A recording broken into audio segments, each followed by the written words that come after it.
Thanks. Thank you very much. Thank you so much for the invitation. And yes, thank you to Campus Biotech as well for the excellent tour and the facilities. It's been a real pleasure coming here.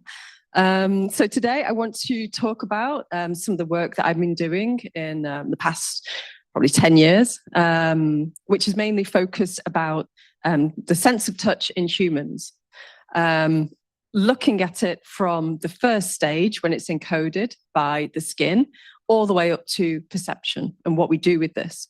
So in my team called Somatosense, we have a number of different directions. And so what we want to do is look at this kind of big area of touch in humans, in that we look at these different parts. How do you feel? So when we think about that, we think about discriminative touch. So, for example, when you touch something, it's conscious touch, you know about it, object manipulation, haptics, things like this. It really is your conscious awareness of touch. How do you feel? But then you've got the flip side of the coin. How does it make you feel? So this is more the affective side of touch, which for me, these two things go hand in hand. You can separate them, but when I look at it very holistically, and the two things go together, and you have to study them together in that you've got, for example, you touch something or someone, you can feel things about the texture, the force, or things like that, but it also makes you feel a certain way. And when we think about affective touch, it's normally the pleasantness of touch.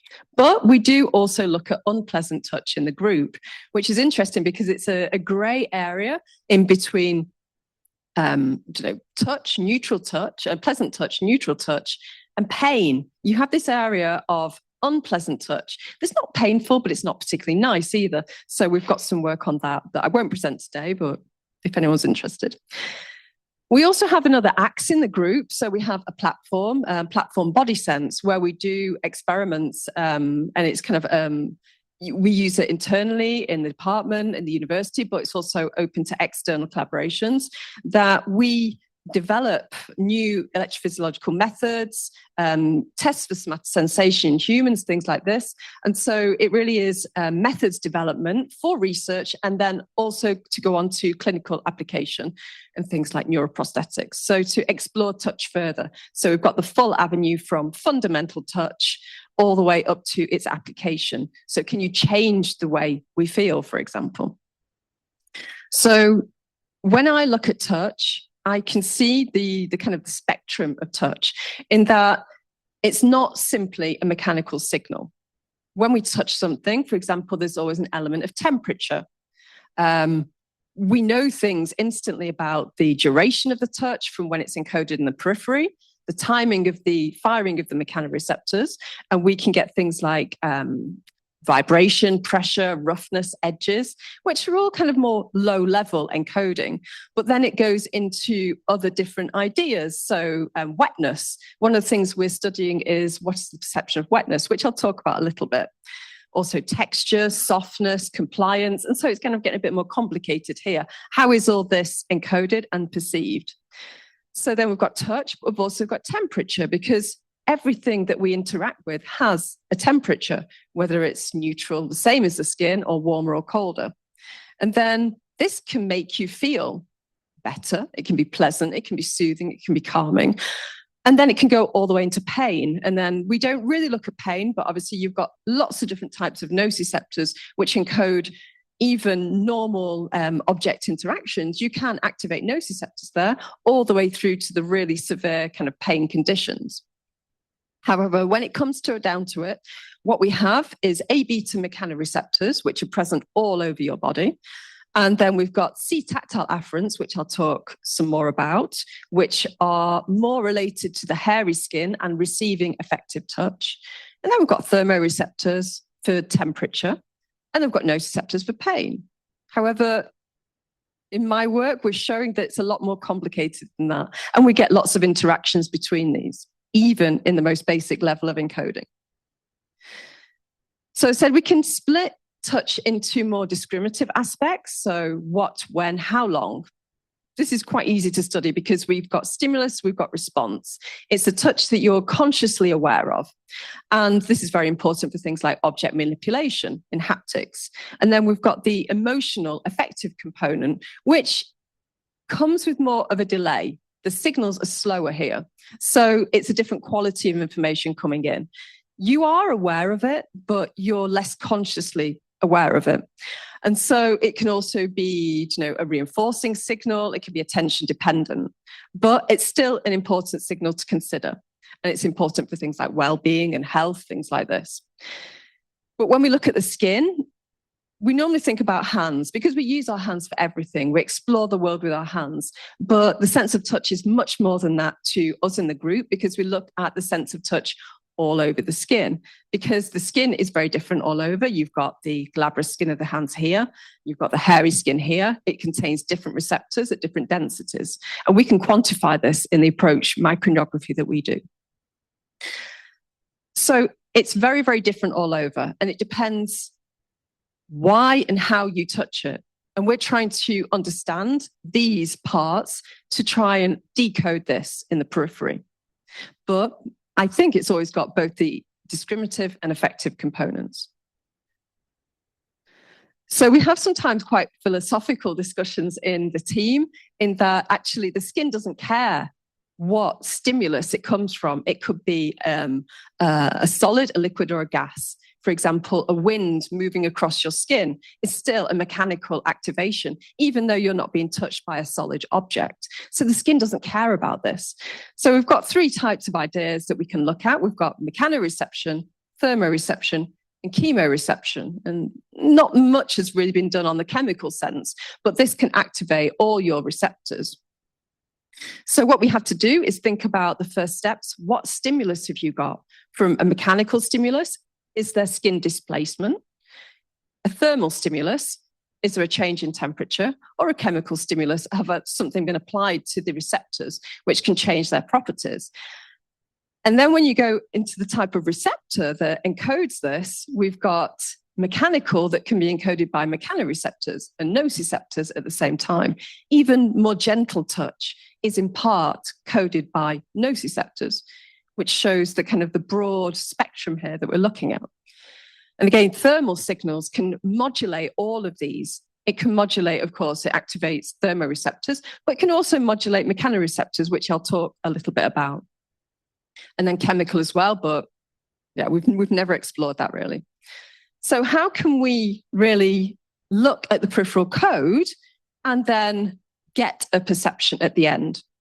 And so what we do in the group is a technique of microneurography, and that's recording single afferents in humans. There's not many people in the world that do it.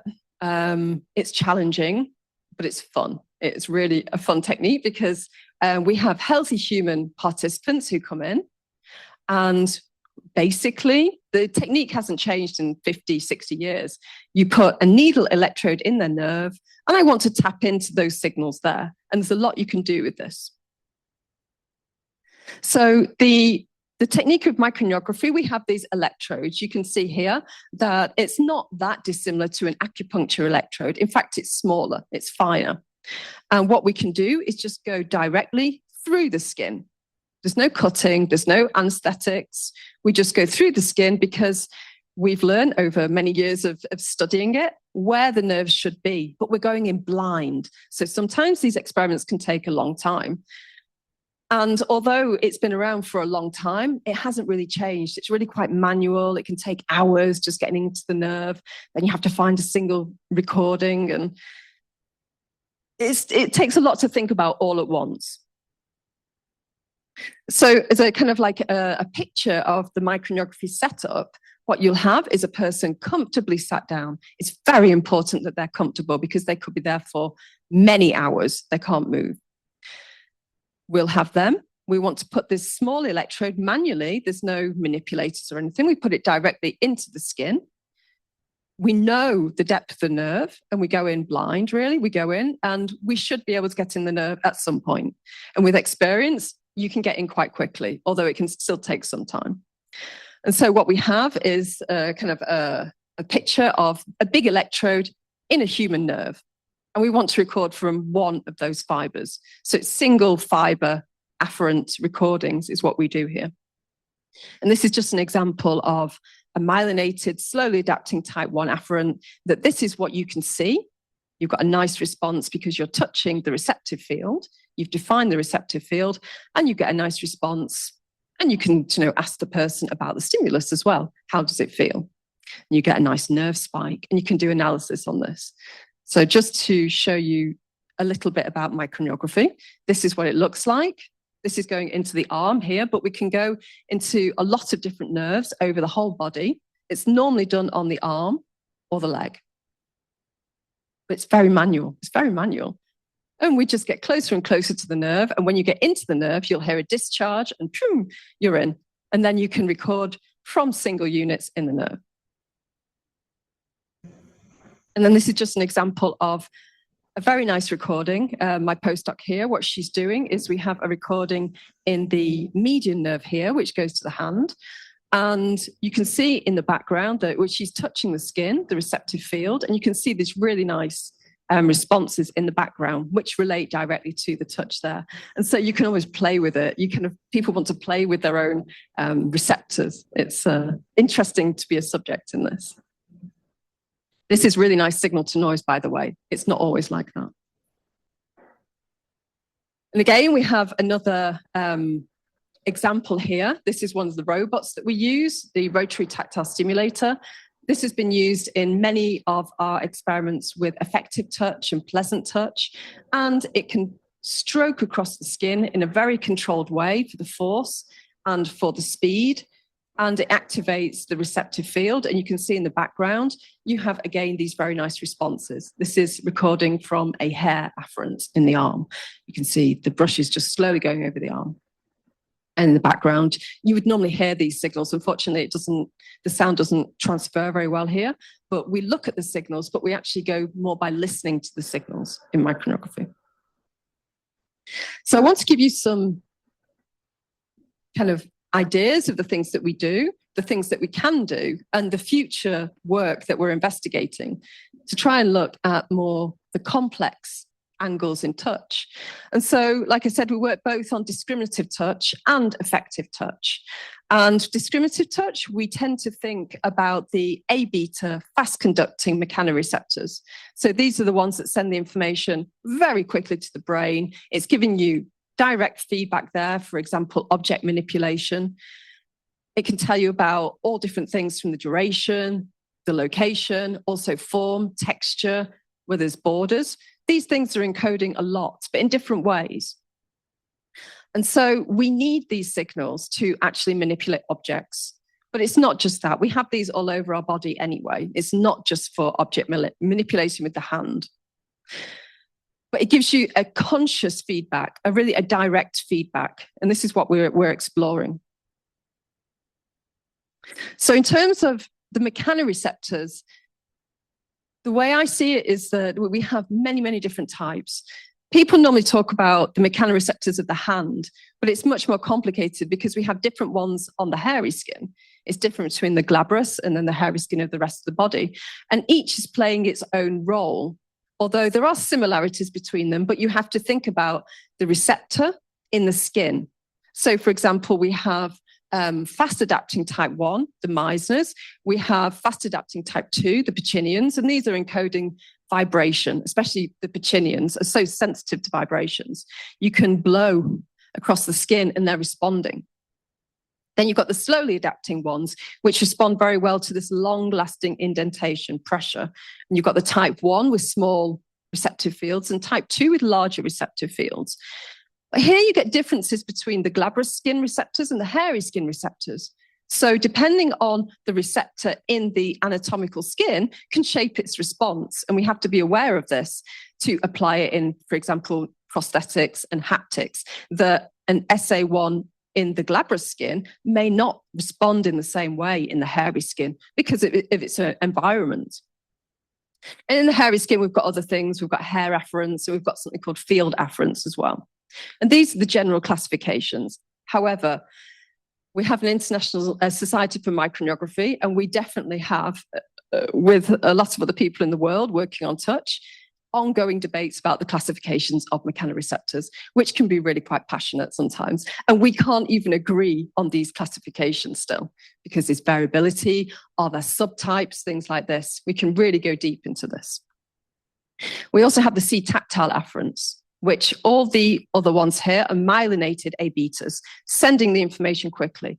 But we also look at these C-tactile afferents, which are low threshold mechanoreceptors that respond with a delay. So you will stroke, for example, and the information comes in with a substantial delay to the brain. Why is this useful? This is what we're exploring. So this is just kind of an example just to visualize the different ways that you can see the mechanoreceptors and their responses. And the way this is kind of to show the typical responses that you would get and that we get in characterizing the afferents, although there can be lots of variability. The slowly adapting can adapt very quickly or never adapt. There's lots of variability. And so if we look at the top, we can see an FA2, a Pacinian, and this is blowing across the receptive field. And you can see, there's so many spikes there. It's very much reacting to the vibration across the skin, very small displacements. We go to the bottom, you've got a fast adapting type 1, which is small. You have it in your fingers. And the Meissner will be very, very good at taps, for example. This is tapping on it. This is kind of its preferred thing. We go to the top, we've got a slowly adapting type 2. We find them in the glabrous skin of the human hand. We don't really know what their role is. They encode skin stretch, but they also encode just pressure very well. But they have a very, very regular response to sustained indentation. Why is that? And then we've got the slowly adapting type 1, the Merkels, which are similar, but these have very, very, very small receptive fields. In the hand here, it's like a point. And this responds, you get, for example, with a pressure, you get a peak, and then it will keep on responding in a variable way for a certain amount of time, maybe seconds, maybe minutes. And so these are the typical things that people record from that we look at, but can we look at these in a different way by looking at more naturalistic touch and things like this? So I just want to go back to a classic study by Roland Johansson and Oka Balbo, 1979, because this is a landmark paper in some of the work that I'm doing now. And they did amazing work. And what they did was they made predictions that we can answer these days.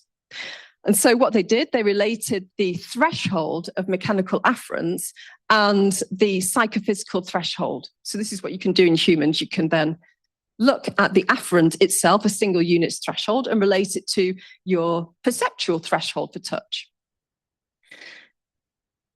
What they said in this paper is that you have around 17,000 A beta mechanoreceptors in your hand. And what they predicted is that you can feel the activity of one fiber, 1 out of 17,000, 1 out of the million that you have in your body, which is impressive. This is the resolution of the tactile system. And so what they also said that the detection of touch may even, they took it further, may even be dependent on one single impulse in the Meissner, in the FA1. So one fiber and one impulse in one fiber. We should theoretically be able to detect this under the kind of optimal conditions. And what they also said was the Pacini's, the fast adapting type 2, could respond to as little as 2 micrometers of indentation. This is nothing. This is why they respond to a gentle breeze, for example. So to take this further, to test whether what you can feel in a single afferent, what we did was microstimulation. So micronography, you can have the needle electrode in the nerve, and then you can also stimulate back down the electrode. And so we can apply microamps of current back down the electrode. We're recording from a single one, and we want to stimulate that very, very same afferent, the same mechanoreceptor. This works for the A betas, the myelinated ones. And so what we do, we find a nice single unit recording. You can see here, we've got the SA1. And we want to switch to constant current stimulation. And we want to stimulate back down the electrode to activate this one single fiber. And we ask, first of all, does this field, the projected field, you can feel a sensation from this. Does it match the receptive field? Because we want a correspondence to say something about the afferent that we've recorded from. And so when it matches, which is about half the time, we can then go on to explore the qualities of the sensation. So the questions we want to ask is, this is artificial touch. This is stimulating back down the electrode to activate a single fiber. How real can that be? How real can it be? Is it just going to be a paresthesia sensation? And how closely can this resemble the biology? How close does it need to be to actually convey a complex message, for example, in neuroprosthetic innovation? And can we even trick our system by sending different signals in that can be interpreted by the brain that don't necessarily relate to your touch? So we're investigating what we say is quantal touch, the sensations driven by a single A-beta mechanoreceptor. And that's what we did. So first of all, we quantified them because we wanted to see the qualities of this. And this was following work from Okavalbo in the 80s as well. And he actually did find out that you can stimulate, as he predicted, an FA1, a Meissner, one impulse, and you can feel it under optimal conditions. Not always. It's cognitive, attention does play a role here, but it's possible. So what we did in a big population of afferents, we looked at their perceptual size, so not the receptive field for physiology, not touch, but their perception. I'm feeling a sensation out in my hand. We quantified the size, we quantified whether the receptive field had a border, if it's sharp or not, the shape of it, and if there's any movement, as well as the naturalness of the sensation. And then we also did other tests to try and quantify the discrimination value in a single afferent, but I'm not going to speak more about that one today. So what we actually find is that people can absolutely feel a single sensation like this, and it matches very well to the type of afferent. So the FA1s, the Meissner, you have a very, very small perceptive field, which matches very well to the receptive field, the physiologically defined field. Typically, they feel oval, and the border, the perceptive field is quite sharp, and it feels like a small point of vibration. So it feels real. It feels real. It feels like if you've ever felt kind of a small a vibration stimulator on your hand, a point, it feels just like that. You couldn't tell the difference between these. It feels very natural. You can change the frequency and you can feel more, for example, a vibration or a tingling or a buzzing, things like that, but it feels the same. When we stimulate the slowly adapting type 1, the Merkels, what you can feel is, again, a very small point of perception, but this time it's a pushing or a pressure sensation. So it feels like a pencil is being pushed into the skin. And if you increase the intensity of the stimulation, it feels like you're just pushing harder. So even in the single afferent level, you're encoding things here. The fast adapting type 2, the Pacinians, feel like vibration, quite a larger area of pure vibration, which again matches their physiology. And then the SA2s, for a long time, the Raffinis, people couldn't really get a sensation which is necessarily linked to it. But actually, in a larger sample of units, because they are more rare, we found that actually they feel like a natural pushing sensation. So the subjects quite often described it as a thumb pushing into the hand, which feels a bit strange to begin with, because people, they feel the sensation, they look at you, they look at their hand, and it's like, I can feel something and it feels really quite natural, but nothing is touching me. So there's a lot we can do even at the single fiber level to change touch. So this was in a big sample of units. Some of it's been published, and we're going to publish hopefully soon the larger sample with more discrimination between frequencies and things like this. But it's just an example of the things we're looking at from the quantal side, the very minimal side of touch here. I just want to jump to another dimension of touch. We'll just quickly do, I'm doing a bit of publicity today because this has come out today in the Journal of Physiology. And it was a PhD student in the University of Gothenburg in collaboration with Johan Westberg, who was my postdoc supervisor. It's Victoria Lang. So this project took many, many years, but we're hoping that actually the data set shows something, a principle about the encoding of touch. Because what we think with mechanoreceptors is that, yes, they encode pressure. Yes, they encode velocity. Yes, they encode texture. But can they do this all together? And in this paper, what we're saying is, yes, they can. They're encoding multiple stimulus features together at the point of entry here in the skin. So in here, we can again see a demonstration of how the different afferents in the hand respond to, in this case, it's the same, it's 200 millinewtons normal force. And what we did, we slid a grating, a spatial grating, over the receptive field in the fingertip. And you can see here the blue bar, that's the spatial grating. We changed the spatial, the separation, the discrimination, spatial discrimination, grating, spatial period, sorry. And we also changed the velocity. So we had another factor as well, force. So we changed force, we changed velocity, we changed spatial period. And we wanted to see how these three factors contributed to the firing of individual tactile fibers in the hand. And so the demonstration is that the FA1, this is quite typical, it's responding very well to the vibrations it's receiving. The, here it is. We can see it's a ramp stimulus. It comes on, it moves, and then goes off. And it's responding very nicely to the vibrational quality of the stimulus here being moved across its receptive field. And here's the stimulator. The SA1, the Merkel, is quite different. It doesn't fire as much. The firing frequency is lower.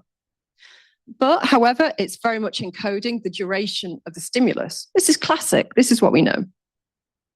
The FA2, the Pacini, is again, this is actually a really, really high firing frequency, responding to the vibrations really well throughout. And then we've got the SA2, which is again similar to the SA1, is responding to the duration of the touch. And these things are classic, that we know that the mechanoreceptors respond well to different forces. They encode it linearly, different velocities linearly, things like this. However, do these three factors, force, velocity, and spatial period, can we actually get it from one afferent together? And basically what we showed is yes. So this is just an example of the 13 fast-adapting type 1 afferents. And what we did, we looked at their firing frequency and then correlated this to the three different types of parameters we had and tried to build a regression model to say, to ask really, does this afferent, does it encode all these three factors kind of together? And we found that it did. And so we have a model output and regression showing it's a bit small here, but that the best fit was that you had to take the force, velocity, and spatial period, which correlated best with the firing. The three factors for the FA1s did it together. So these FA1s are encoding these factors together. Basically, it integrates these parameters in an additive manner. We did not find this for the slowly adapting type 1 afferents, though, because you could think it's a general principle of touch. But no, we didn't actually find it here. We actually found that the firing rate of the SA1, the Merkel, was primarily driven by force, the force of the touch, and then the velocity. But the spatial period didn't really influence it, which is interesting, which is maybe not what we expected either.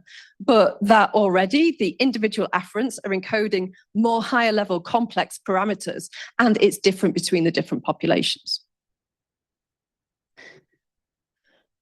I want to talk a little bit about something else which I consider complex touch, mainly because there are very few signals in it. What is wetness?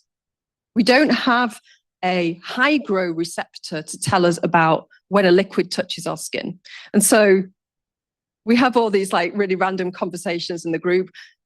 What's the perception of a liquid? Because solids, yeah, we're pretty good. We know solids, but what's a liquid?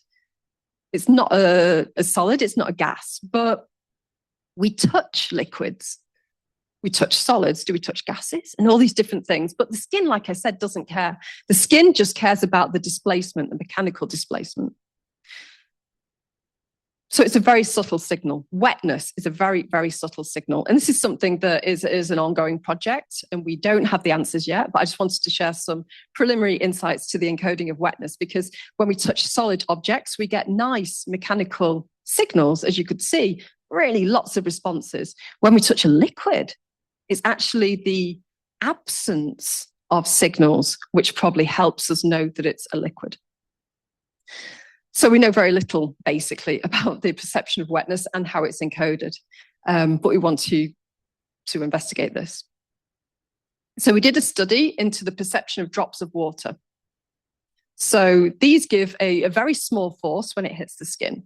And what we did, we applied drops of water to the palm of the hand, and we had different heights and different masses of drop, which changes the force of impact, basically, nothing more than that. And what the subjects had to do was a two-forced task where they had to say which one of two drops was heavier or not, more intense. And then we had another one where they had to actually rate how intense it was, literally on a free scale. I want you to give me a number about the intensity of a drop of water on your hand. And people could do this really well.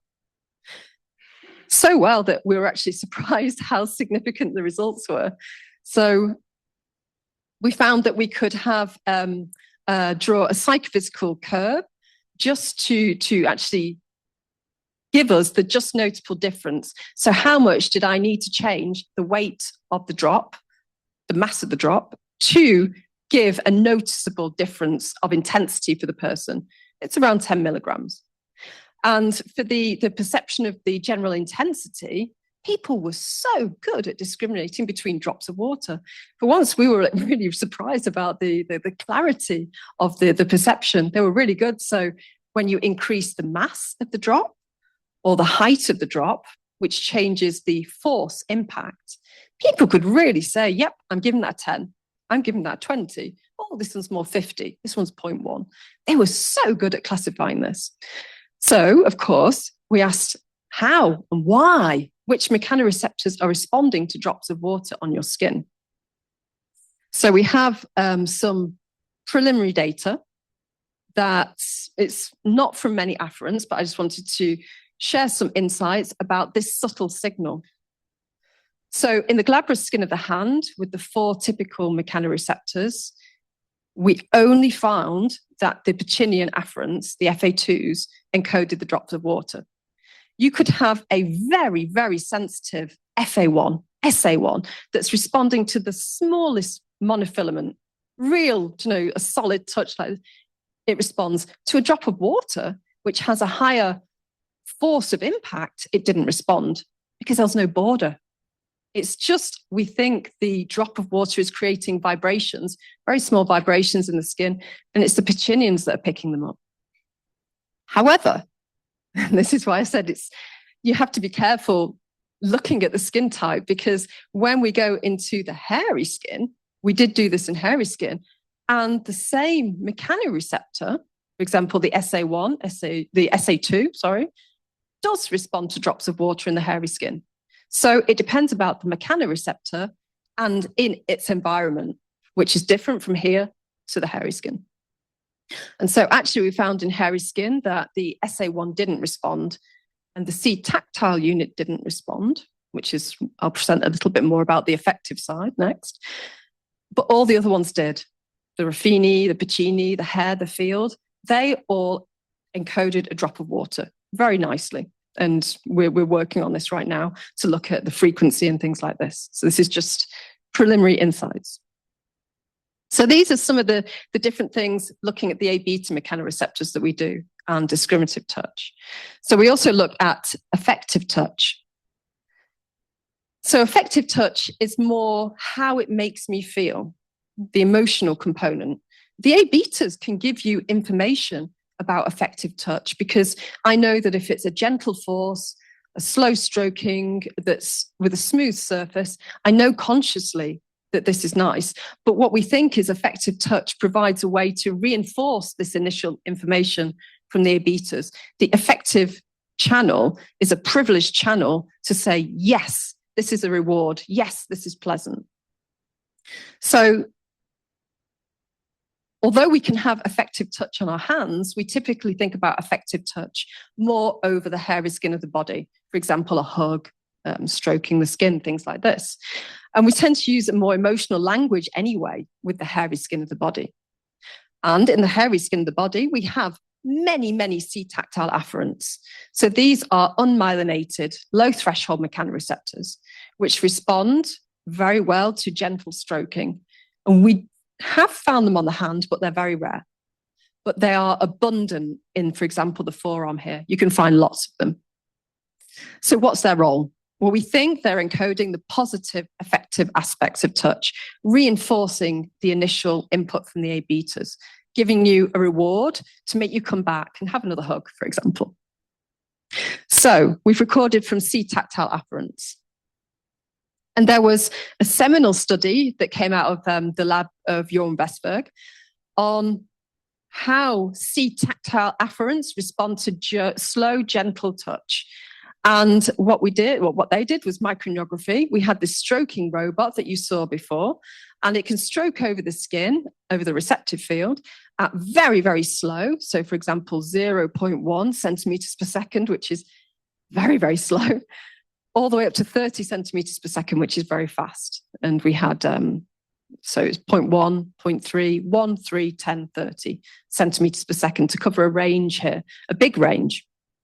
And what they found was that the C-tactile afferents, contrary to the A betas, because the A betas just increase linearly with stroking speed, the C-tactile afferents increase their firing frequency with speed to a point.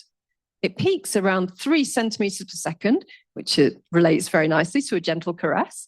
And then it decreases the firing frequency. So when you get to 30 centimeters per second, it's not even firing very much. It's not giving you this reward.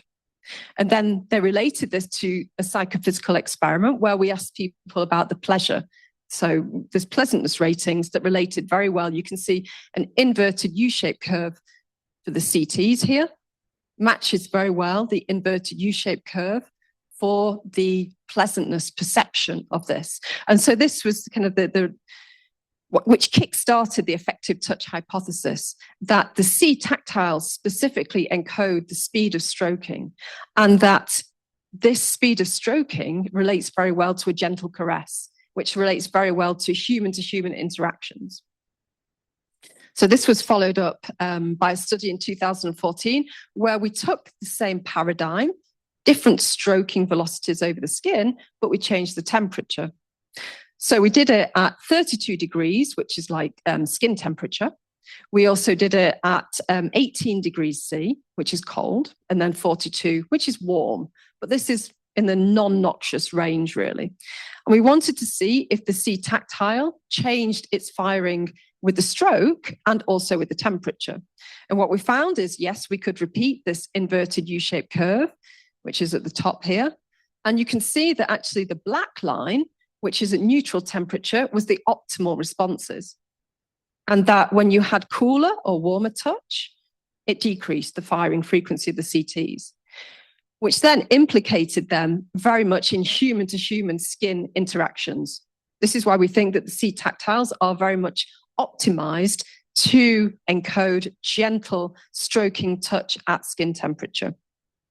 Because we recorded from other afferents, for example, the hairs, and you don't get any modulation of temperature here, and it just increases with stroking speed. However, temperature is more complicated than this. And temperature, I find, is so fascinating at the moment because, as I said in the beginning, temperature can modulate touch afferents. So mechanoreceptors are there to encode touch, but you can modulate them with other aspects. So one thing with the C-tactiles is that the warm stimulus and the cold stimulus were not doing the same thing.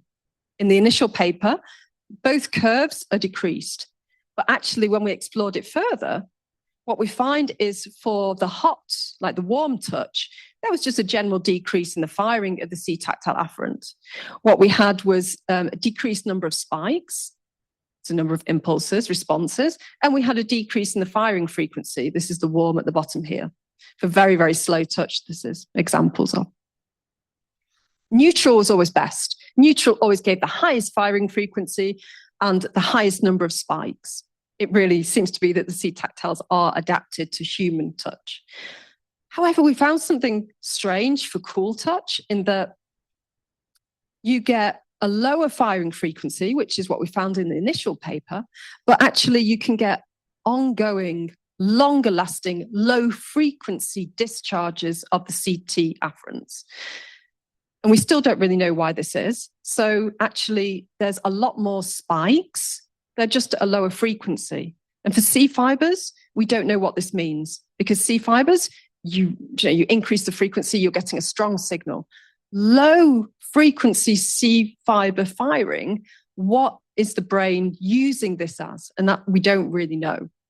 I don't know if we call them C-tactile afferents. Maybe we should actually call them comfort, because maybe it's relating to the comfort of the skin. And cold is contracting the skin and changing the environment. But it's to be explored. I just want to highlight that this strange effect with cooling, in that here, what we had a contact probe, which was just placed on the skin, which cooled the mechanoreceptor. You got responses because it's touch. But then what happened is when we took away the stimulus, you still had ongoing activity, although the stimulus had been removed. And this could go on for some time. This could go on for 30 seconds, for example. And there's not really other afferents that would do this. And we don't know how this relates to perception because nobody ever said, oh, yeah, I can feel something pleasant afterwards. Far from it. There was no perceptual kind of relation to this ongoing activity. So we don't really know why they do this. And is it relevant at all? Because it is low frequency. I just want to kind of end on that just because I said that the CTs have thermal sensitivity, the hairs don't have thermal sensitivity. Other mechanoreceptors do have some maybe conflicting sensitivity to temperature. And so in the 2014 paper, we had some extra data, but it was only examples really. And that we found that the SA2s, the raffinis, actually increased their firing to cold, which is quite different. We don't really know why. However, there was also other evidence, which has come out of the group where I am in Marseille, that the SA1s actually decrease their firing to cold. And again, we don't know why. And these are just some examples. We're working on whether this is, well, what is this effect? Why is it useful that mechanoreceptors are modulated by temperature and also differentially? They're not doing the same thing. So for thermosensitive touch, it seems like from preliminary evidence anyway, which is not necessarily the same in the animal work, it's not the same. The SA1s seem to decrease their responses to cold, as in tactile cold. So it's something to do with modulating your touch. SA2s potentially increase their responses. Why have we got these two slowly adapting populations doing different things? C-tactiles, they're doing something totally different for sure, but they're very much modulated most by neutral skin temperature. And it seems that most of the mechanoreceptors are modulated or seem to be more insensitive to heating. And again, we have nociceptors, for example, or the thermoreceptors, which may encode this. But what is their role in somatosensation? Well, I do think we need to investigate this because when you touch something, temperature is an essential component. The temperature colors your touch. It can change, however, the physics of the skin, the anatomical. It's like if you cool the skin, you contract the skin, you expand the skin with heating. Is it a purely kind of physical phenomenon? We don't really know. However, what I think is that it helps to convey more complex perceptions such as stickiness, wetness, comfort, things like this. We need this thermal component. And so just to end, we have typically what we think is the discriminative aspect and the affective aspect, but for me, it all goes together. You need to have both when you're really interacting with things, and that temperature can very much modulate all these interactions here. So in conclusion, you can feel a single mechanoreceptor out of the hundreds of thousands that we have. And there are inherent differences between mechanoreceptor types. We can't say that one mechanoreceptor is doing something similar to another population. It's not. And it depends where that mechanoreceptor is in the skin as well. However, the skin is always noisy. It's never at rest. We have some of the receptors which are firing all the time. We have a baseline level that we know that our skin is active. If we took that away, we would probably feel disembodied. And what we're trying to probe now is the more subtle signals. So, for example, wetness. It's the lack of signal potentially in some of the tactile channels, which is signaling that it's wet. And of course, this goes with cooling and things like this as well. But there is a very much a basis in mechanosensation there. And I'd just like to end there. And I'd just like to thank all the people in Marseille, where I'm from, Aix-Marseille University CNRS, in the CRPN. And also I have my ongoing collaboration with the University of Gothenburg, Johan Westberg. And thank you for your attention.